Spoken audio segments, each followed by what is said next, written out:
Hey everyone, so I know this is a little bit of a different video from what I usually upload. Up until now I've only uploaded like gaming content and specifically Minecraft, but today I'm going to be doing something different. I'm going to be ranking every single movie that released this year in 2024, moreover, that I watched. I watched quite a few of them, as you can see, and we're going to be ranking them all on a tier list, which I assume most people know how that works if you've been around on YouTube for a while. The only criteria for the films down here is that they just had to have a wide release during 2024. I'm going to be ranking them from worst to best.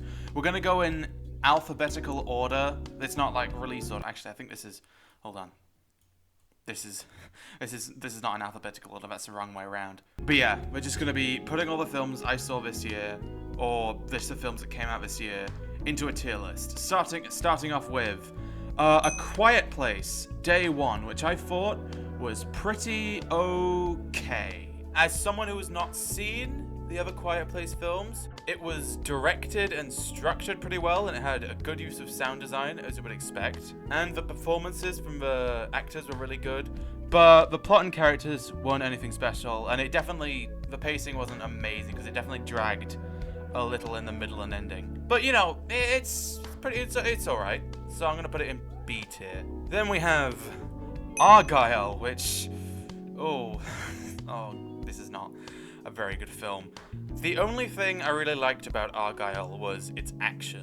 It had pretty creative action scenes that were well shot, which is to be expected because I believe it's made by the same guy who did the Kingsman series. And I watched the first Kingsman the other day, and that has amazing action. So it's expected that Argylle, who was directed by the same guy, would also have amazing action. But other than that, the plot in this is just really awful. It's more preoccupied with shoving as many plot twists as possible without any substance than it is actually telling a good story. Overall, it's just a very generic film. Characters are bland, the dialogue is really poor, and it's edited quite inconsistently. So apart from the action, this is a pretty bad film, but it's not the worst thing I saw this year. That would probably go to Atlas, which I know it's a bit weird to start a video off with like the worst thing I saw like immediately out the gate, but this is just one of the worst films I've ever seen. There's almost nothing that I liked about this. It doesn't need to exist. The action is flat, the dialogue is also flat, the world building is not great because if you think about it for more than 5 seconds, it immediately falls apart. The story sucks. It's just, the only reason it exists is just to promote AI, really, because the whole premise of the film is that Jennifer Lopez has to work with this AI program to get her off this alien planet, and just only exists to make AI look good so that companies like Netflix can use it in the future without any moral repercussions. Sorry, my English. Oh my god, I'm so bad at talking. This film definitely goes in F tier. It's probably the only film I put in F tier, but you know, there has to be a bottom spot, and this definitely fulfills that. Moving on from that, we have Back to Black, the Amy Winehouse biopic, which I also thought was pretty okay. It was a film that was shot decently, had some good performances, some really good scenes, but overall not a whole lot to say about it. I don't know anything about Amy Winehouse as a person, so I've been told that this is not a very good biopic in terms of how it presents her life and career, so I'm not judging it by that metric, although if I did know something about Amy Winehouse, I'd probably rank it even lower. But as a film on its own, it's okay, but I'd probably say it's worse than A Quiet Place. Then we have Beetlejuice, which I'm going to put above these two because I definitely think there are a lot of things to like about it, like the visuals, the production design, and the directing. But it's also a very imbalanced film. There's a lot of really high highs and a lot of really low lows. As I just said, all of those things are great. But then they also have to share screen time with a messy plot with so much going on that just doesn't need to happen. Poor pacing and not that interesting characters. It's a very imbalanced film, as I'm saying. I definitely got more out of it than those two, but as an overall package, I can't really say it's anything beyond just decent. Right, now we get to talk about an actually good movie, a late addition into my watch list this year, which was Blitz. This was a pretty solid World War II drama that's definitely very well made. It's got good direction and and cinematography and editing. The performances are good, but it falters a little bit in the plot department, and some elements of a story aren't really expanded upon as much as they should be. So it's pretty good. I'd say it's like a 7 out of 10. So that's enough to get it up into A tier. Yeah, I liked this. It was pretty good. And now we have the first film that I would put in my top 10, Challengers. I'm sure most people have seen this because it was one of the most popular films that was released in 2024. And for good reason, it is really, really good. It tells a very, very entertaining story about love and competition with some quite layered characters, but are given all the time they need to develop over the course of the film, which was really good. The cinematography was also excellent. There's so many cool shots and scenes, like the whole tennis sequence where it's following the ball was that still sticks in my memory, even though I haven't seen this film in about half a year. Editing is also really, really solid. Direction is solid.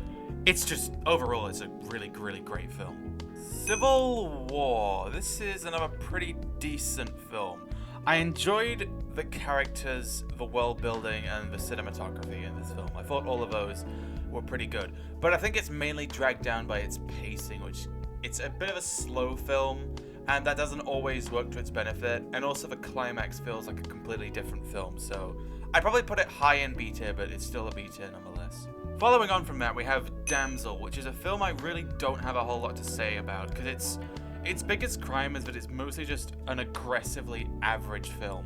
It's a somewhat entertaining film, but it has a pretty poor script and really bad writing, so it's definitely brought down a lot by that. Overall, it just offers very little to the viewer, and I didn't think it was very good. When I first saw it, I thought it was alright, but then as I thought about it more, it definitely got worse for me, which is why I'm probably going to put it in B tier. Not B tier, D tier. Sorry, I can't read numbers. Letters! I'm having a breakdown. I would say it's better than Argylle, though. Argylle that's a 3 out of 10, this is a 4 out of 10. Now let's talk about a film that I initially was not going to see for this video, which was Deadpool and Wolverine. The reason I wasn't going to see it, two main reasons. One, I don't care about the MCU. And secondly, I made a decision about halfway through this year to just kind of avoid anything Disney related just because I have issues with the company as a whole. So that meant not paying to see any films. But then one day some friends were watching it on Discord, so I decided to just tag along because I don't have to pay anything to see it. This is also how I watched Inside Out 2, just to be clear. As someone who, as I just said, not interested in the MCU, it was fine. I think it was pretty decent. It was okay. It had some good action, particularly the scene where they're like fighting all the Deadpool variants on the street, where it's like a whole long take. That's another thing that's like stuck in my brain, so that was a pretty good action scene. And obviously the intro to NSYNC is, well, it's famous for a reason. It's a really good scene. It's decently funny, and I think the characters were alright. I don't know, as I said, I don't know any of the characters from previous films, but their arcs and writing in this film, well, they were alright. I think the main issues with it for me were, again, just the pacing and the villains. I liked Cassandra, what was her name? I liked her from a personality standpoint, but as a villain, I didn't think she was that great. And Paradox was just really boring. So yeah, not the worst, but not the best either. I'm going to put it in B tier between Beetlejuice and Civil War. Then we have Despicable Me 4, which, like Damsel, I thought was fine when I first watched it, but it's gotten a bit weaker over time. I think I mainly liked it in the first place, just because I like the characters in Despicable Me. I grew up on the first two films, and I still like them a lot now, and, you know, I like seeing characters from those films just do stuff. But the thing is, this film has no plot whatsoever. It is just a series of different gags that are very unrelated. A lot of them don't even work that well, so it's a really poorly structured film, and there's not really a whole lot stand out aside from the characters and the animation, obviously, but like it's an Illumination film. Even if they don't produce like the highest quality films, their animation is always really good. There were a couple jokes I liked though, so I'm gonna put this above Damsel. It's less bland than Damsel, if nothing else. So yeah, that's why I'm gonna put it a bit higher. Then we have Drive Away Dolls, which I watched on a plane one time just because I was wanting to pass the time. I did not like it all that much, if I'm being honest. It had really, really bad editing, or at least an editing style I didn't really vibe with. I didn't like the characters. The story is fine. I think it has an alright premise, but there are points where it kind of goes in directions I didn't really want it to, and I didn't really think were all that good. And also, for a comedy film, it really wasn't that funny, so it's not great. I'd probably put it in between Despicable Me 4 and Damsel. Okay, time to take a break from all this negativity for like the briefest of moments, and let's talk about Dune. Dune Part 2, which was probably the best film I saw this year, which, I mean, if you've seen it, you know why. Dune Part 2 is a really, really amazing film. It was almost a 10 out of 10 for me, but I think there's one issue that kind of holds it back for me from being that perfect film. This film just has everything. It's directed amazingly. The cinematography is gorgeous. The editing is great. The sound design isn't usually something I praise, but it had a really good use of sound design. The story and the characters were really interesting as well.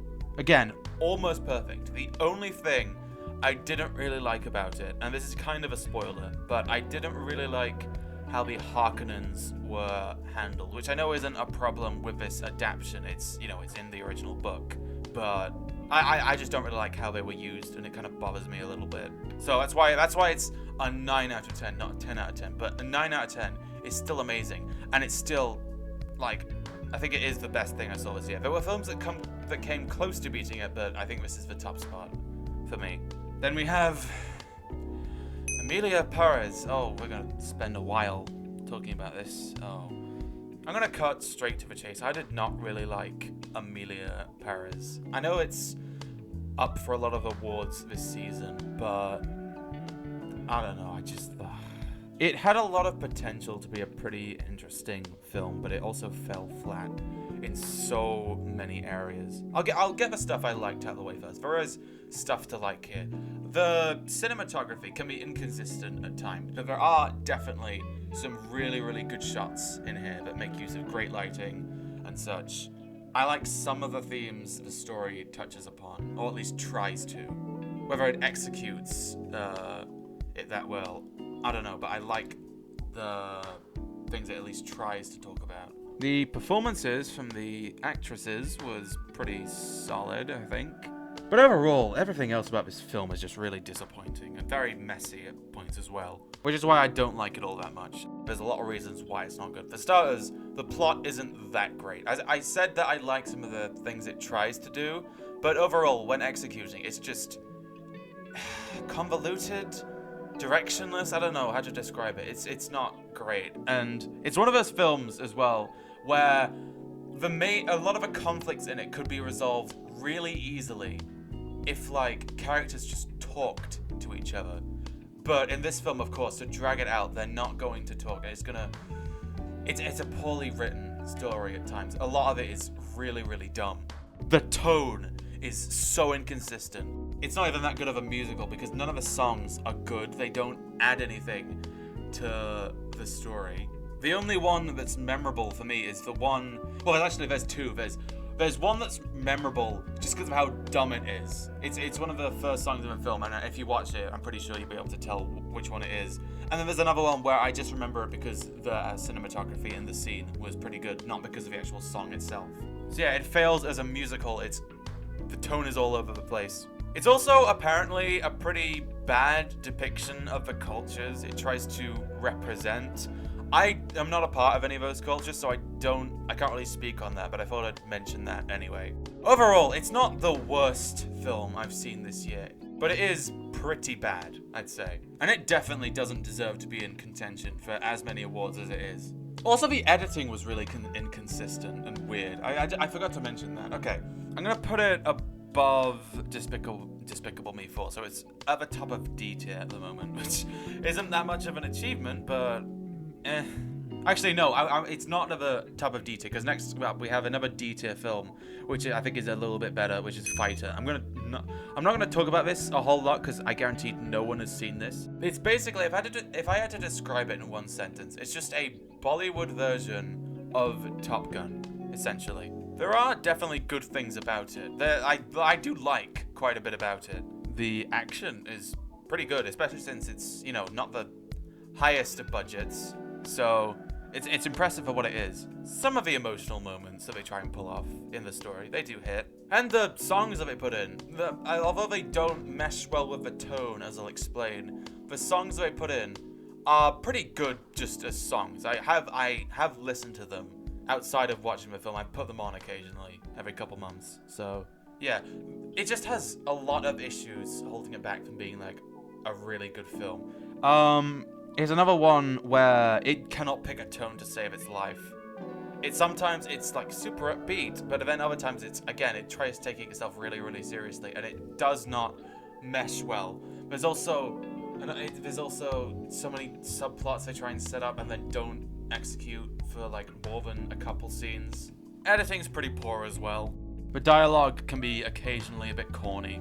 The development of the characters is rushed, even if the characters themselves are pretty likable. Poorly paced, there's just a lot of flaws that contribute to such a messy experience. But I did enjoy it more than these films, which is why I'm going to put it in the top of D tier. I said I wasn't going to talk about it that much, and I spent longer than I expected talking about it, so that's a bit embarrassing. Okay, let's talk about an actually good film now. Furiosa, a Mad Max Saga. Really, really, really good. Like most people, I like Mad Max Fury Road a lot. It's a really, really great action film. And this prequel is really, simultaneously also really, really great. It has, I wouldn't say it has as good action as Fury Road, just because there isn't as much in it, but I think the story is a little bit better in Furiosa. The characters are pretty well written. The villain especially, Dementus, one of my favorite villains that I've seen this year, which I haven't seen that many great ones, but he's definitely a standout. Yeah, story and writing, characters really, really good. World building is really good as well. It expands the Mad Max universe, at least the one set up in Fury Road, as a good prequel should. The wasteland now feels more fleshed out than it ever did. As expected from a George Miller film, the cinematography and directing is very stylized, and I like that a lot. The sets and costumes, I think they should be nominated. For the Oscars. I don't think they will be, but, you know, I think they should be. Score is really good as well. Definitely one of the best films of the year. I think it just cracks my top 10. I think it's number 10 on my list, so yeah. And then just behind Furiosa, I'm going to put Gladiator II, which I also thought was a really great film. It doesn't crack the top 10, but it's close. I think it's number 12. I actually think it's slightly superior to the first Gladiator, which I like the first Gladiator, but it's definitely not my favorite film. I think this does improve upon it in a lot of ways.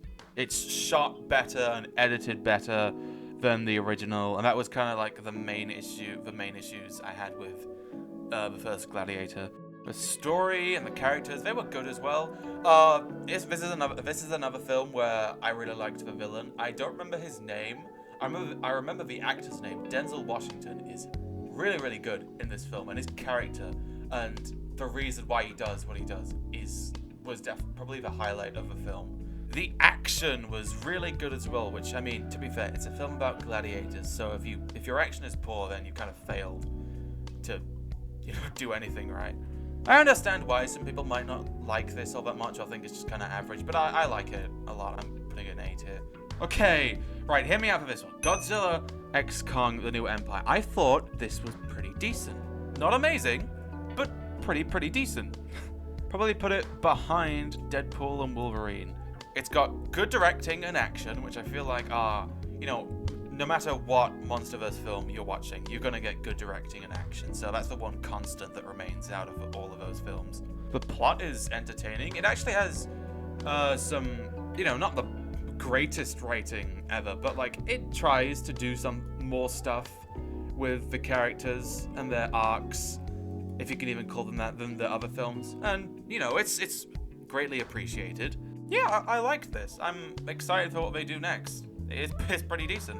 Okay, now we get into a bit of a weird one. So, Hitman technically was released, I think it was in a film festival in 2023.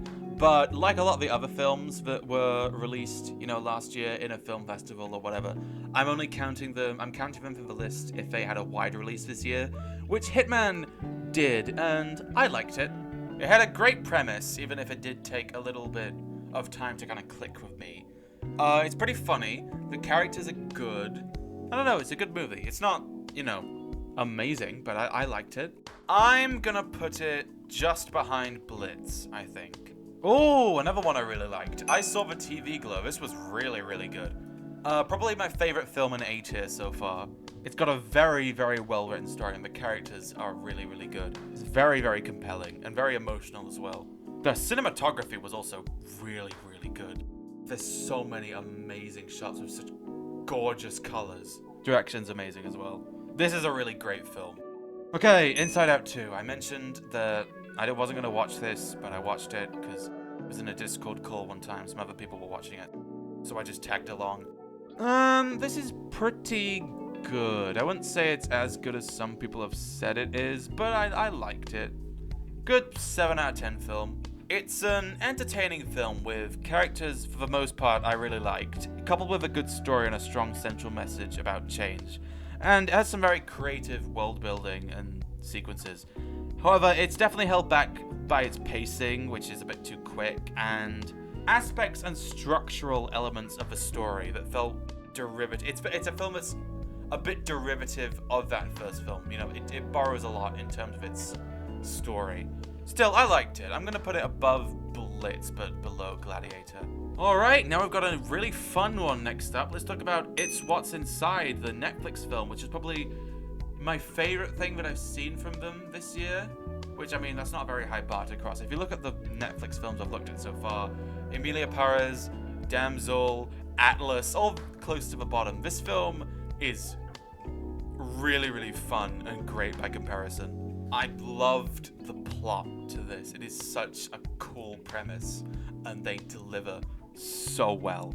There was also so much source in the direction and cinematography and the editing. It's a very stylized film, and it works so much. Definitely a film I really, really liked. It is a bit derivative of other films. Like, I think the film that most people compared it to is Bodies, Bodies, Bodies. I don't like that film, so this is definitely an improvement, so that's good. I'm gonna put this underneath Gladiator 2. Okay, I think this is the only C tier film in this video. C tier is kind of for like 5 out of 10 mid films, which is where I'm gonna put Kung Fu Panda 4. Mostly just because it's just really bland. It's a film that exists. That's about it.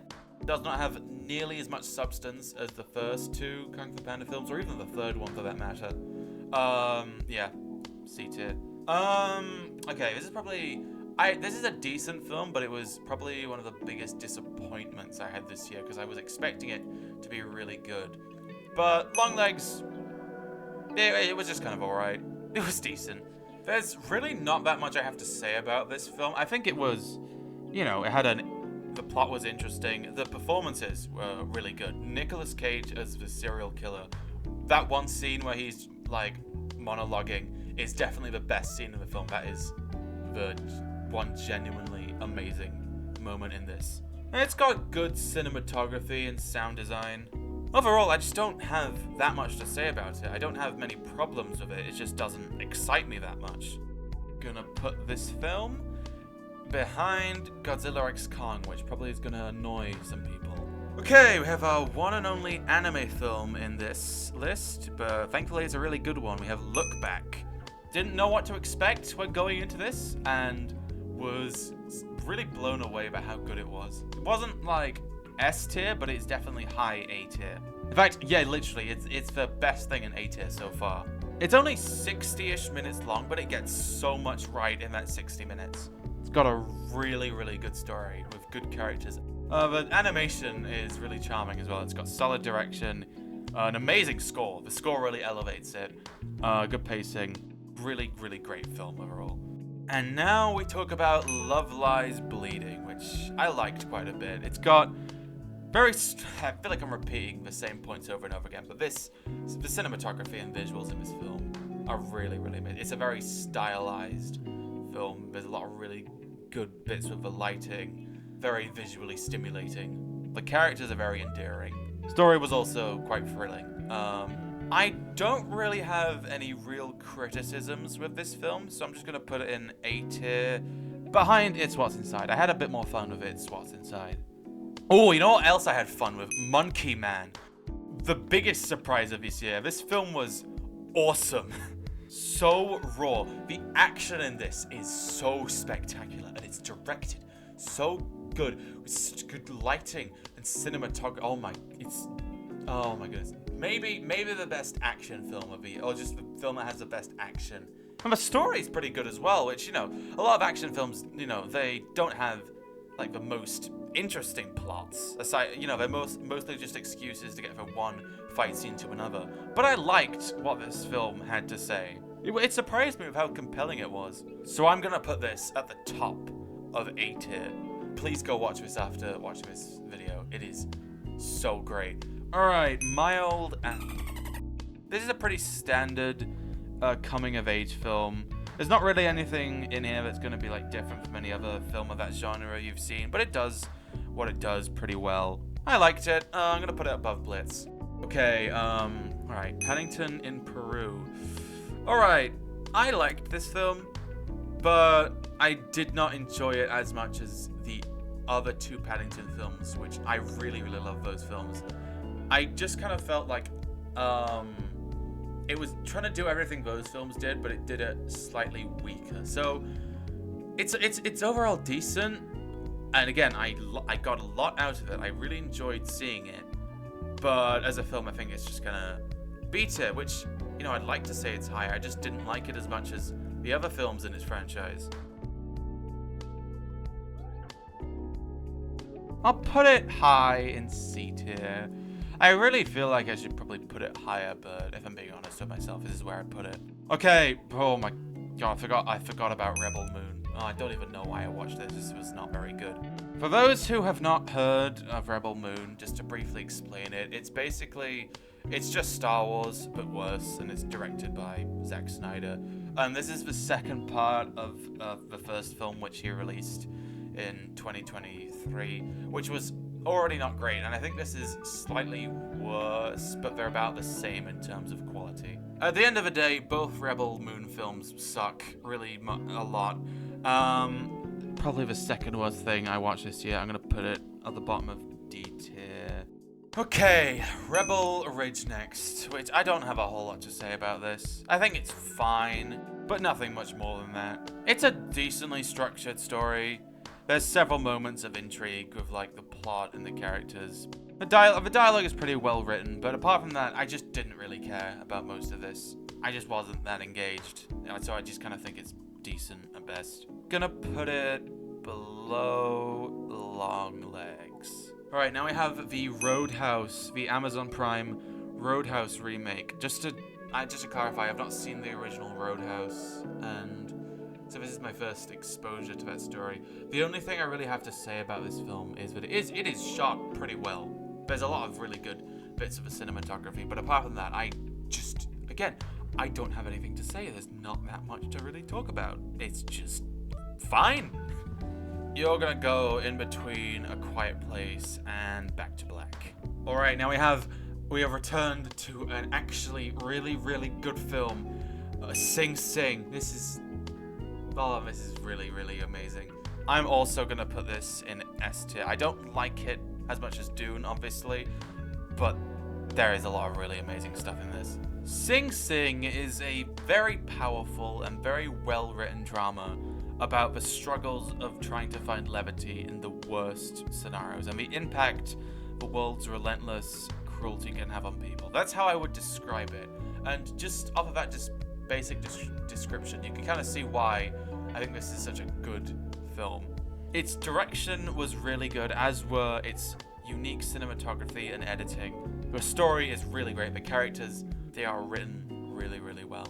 Overall, I can definitely say this is one of the best things I saw this year. You should definitely watch it if you can. Oh, now we have Sonic the Hedgehog 3, which I think I can confidently say is definitely the best out of the Sonic movies. This one actually has a pretty decent story. I liked what they did with the characters in this. I think they put a bit more effort into writing them this time around. But obviously that isn't like the main reason why people like these films so much. The main reason is because they are really fun films, and this one especially, it's got really good action. Surprisingly, the whole climax is amazing, especially as a huge Sonic fan. Super fun. There's more funny moments that I remember this time around. I had a lot of fun with this. It's by far the best film in the trilogy. The other two don't even really compare for me. Where would I put it on the tier list though? I'm gonna pop it there. Another super fun film that I really liked was The Fall Guy, which did not deserve to do nearly as badly as it did at the box office. This film it's really great. I'm really disappointed that not many people went to see it. The cinematography and the direction and the editing and the action are so well done in this. It's such a fun film. I'm gonna put it above Inside Out 2, I think. Okay, The First Omen. This is a pretty good horror film. It's not like amazing, but I liked it. I actually didn't know this was a prequel of a larger series when I went in. I thought it was just an original horror film. So I know I was a bit caught off guard when I went to read reviews of this and found out that it was, a prequel to a larger series. So that was fun. It's got some good direction that really elevates the tense and dramatic scenes. And of course, the horror was really good, even though sometimes it can sort of loop back around and end up being unintentionally funny. Another film I'm going to put in A tier. There's a lot of stuff in A tier. Oh, we were having such a good streak. We were talking about all these like really fun A tier films. Now we've got to get back to some actual rubbish. Oh, the idea review is so bad. The third worst film I watched this year. Oh god, it's such a mess. It's so boring. It's dragged out so much. It's just meaningless melodrama for most of it, combined with really poor pacing. It's a really bad film that wasted such good actors. Yeah, this belongs in D tier. Okay, palette cleanser. We have a good film next. The Piano Lesson. This is just a really good drama. I think it has really good characters. The performances are the best part of the film. The acting in this is amazing. Everyone was really good in this. The dialogue is really well written and the conflict is really engaging. The direction and the cinematography and editing was also, I liked that as well. I really like this movie. And I'm gonna put it behind Furiosa but above Gladiator 2. Next up is the 6888. This is a decent film, but I liked the story and the characters of, but overall I'm not sure it was that well made, if that makes any sense. As a film, its pacing is not great, the writing can be a bit poor sometimes, and the directing and editing can be a bit inconsistent. As a film, I mean, it's still decent, it's just, it could have been made a bit better, if that makes any sense. I'm gonna put this in between Rebel Ridge and Beetlejuice Beetlejuice. Right, okay. The Substance. I really liked The Substance. It is one of my top 3 favorite films of this year. This was fantastic from beginning to end. This film just has so much style in its direction, cinematography, editing, and lighting. And I really like the story as well, and the characters and the themes it explores. It's overall an absolute banger of a film. Yeah, this is definitely up in S tier. And speaking of S tier, we have another film that I really love, The Wild Robot. This was easily my most anticipated film of the year, and it more than lived up to the hype that I had for it. The animation is absolutely gorgeous. It's maybe the best looking DreamWorks film. It's directed really well, which was a very welcome surprise. The score in this and the songs, well, the one song, were really great. And the story is really amazing as well. If you haven't seen this, you owe it to yourself to watch it. It is so good. It is. If it wasn't for Dune, this would definitely be my favorite of this year. Okay, this one's a little bit of a weird one. This is the most questionable inclusion on this list. We have The Wonderful Story of Henry Sugar and Three More, which is a compilation of short films released in 2023 that was released So the shorts, it's a compilation of short films. The short films were released in 2023, but the compilation itself was released in 2024. So it's I watched the compilation, and that was released this year, so I think it should count, even though all the content in it is from the year previous. I don't know. It's weird. Anyway, I liked it. I liked this film, or this collection of short films.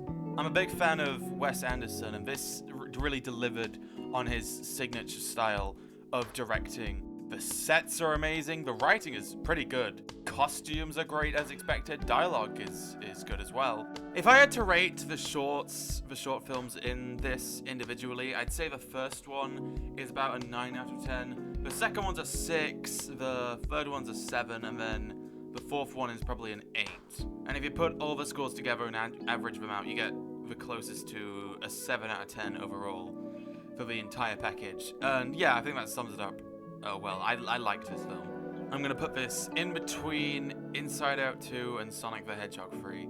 Then we have Transformers 1, which I liked as well as someone who is not that big of a Transformers fan. I liked the story and characters a lot. I think the pacing could do with a little bit of a rework. I thought that was a bit poor during the first half, but overall it's a bit flawed, but there are a lot of things I like about this film. Gonna pop this here. As for how I feel about Trap, I didn't really like this all that much. There was definitely things I liked about this, but overall I don't think as a film it's that good overall. I think the plot is very messy, as it relies on a lot of conveniences, contrivances, really dumb circumstances to kind of work, and that irritated me quite a bit. And the writing, dialogue, not great. Editing can be a bit inconsistent. I don't know.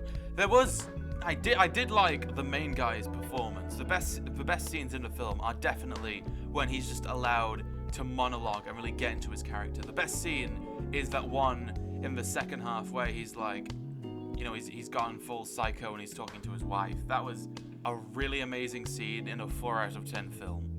The cinematography can sometimes be interesting as well, with like all the POV and close-up shots. And I suppose the premise itself is pretty good. I just think it wasn't that well executed. Not terrible, but not impressive. So, gonna put this here. Now, I've never seen the original Twister film, but I really, really enjoyed Twisters. I had a lot of fun with this. It's a very well-directed film, and the characters, they're not that complex, but they were enjoyable enough to where I was invested in the conflicts they were getting in. The effects were really good. It's just a really fun film that I enjoyed quite a bit. I'm gonna put it in between Love Lies and The Fall Guy. I've also never seen anything related to Ultraman before, but I thought Ultraman Rising was pretty good as well. The animation and characters in this one were really good. I just think the plot can kind of stumble in a couple areas. It's a bit bloated. There can be a bit too much going on at times. But still, it's an A-tier film for me. Okay, next up we have Under Paris, which, oh man, this film. For most of its runtime, it's just kind of, this mid film about, it's just Jaws in Paris for the most part, and it's kind of mid for most of its runtime. There's not really a whole lot to really compliment throughout the first, how long is this film? 90 minutes or so? But then the ending happens, and it is one of the most insane, most unintentionally funny things I've ever seen. It is so bad. It is absolutely insane and really funny. But objectively, overall, it wasn't that great. While the ending was funny, it was so ridiculous that it did kind of drag the entire film down. Not that it was like all that great to begin with. It still would have been like a C tier, if not that for that ending, but I'm going to put it down to a D tier. Okay, home stretch. Next up, we have Wallace and Gromit, Vengeance Most Fowl. Now, like most people, I love Wallace and Gromit, and this was a very nice little film. It was incredibly funny. It had some really good stop-motion animation, and it was better written than I was expecting. Definitely give this one a watch if you have the time. I'm going to put this behind Sonic 3. Now we have a film that I'm confident most people watching this have not seen, but I would personally recommend, because I think it was really good. It really surprised me with how actually good it was, which is Wicked Little Letters. I enjoyed this way more than I was expecting. I really liked the characters and their writing, and the humor and the cinematography and the way it's edited. They really surprised me with how good they were. More people definitely need to check this out because it is absolutely an A-tier film that I'm gonna put right about here. Okay, penultimate film, Wicked. This might be a controversial opinion, but I really, really loved this. This was one of my favorite films of the year. I have not seen the original musical, but I got really into this adaptation of it. It does have a few flaws, as most people have pointed out online. The lighting and the cinematography can be a bit inconsistent. It's not as awful as people make it out to be, but there are definitely scenes where the poor lighting is very noticeable. Some elements of a script are a bit weak, but aside from that, the characters, the writing, the story, aside from the lighting, the cinematography was really good. The production design, they were all really, really amazing. The performances from the actresses were amazing as well. The songs were amazing, as to be expected. I loved this film so much, even more than I was expecting to. I don't care, I'm gonna put this in S tier. And finally, we have Woman of the Hour, which I can thankfully say I thought was pretty good, meaning I can end this video on a positive note. Admittedly, the first act didn't really click with me, but once the second act started, I got way more invested in it. The writing and the unique way it was shot, it really, really, really gripped me. I liked this film a lot. I'm gonna put it in between Ultraman Rising and Henry Sugar. So, that is my tier list for the year. This was a pretty solid year for films. It wasn't like amazing, but there were a lot of films that I really did like. I'm looking forward to 2025, though. That has a lot of great films that I'm looking forward to. So yeah, thank you for watching my incoherent rambling about films. Let me know if you'd like to see this type of video more in the future. Don't attack me for any of my opinions in the comments. I'm not really sure what I'm gonna upload next, but when I eventually do, I guess I'll see you then, everyone. So, bye-bye, subscribe, please, bye.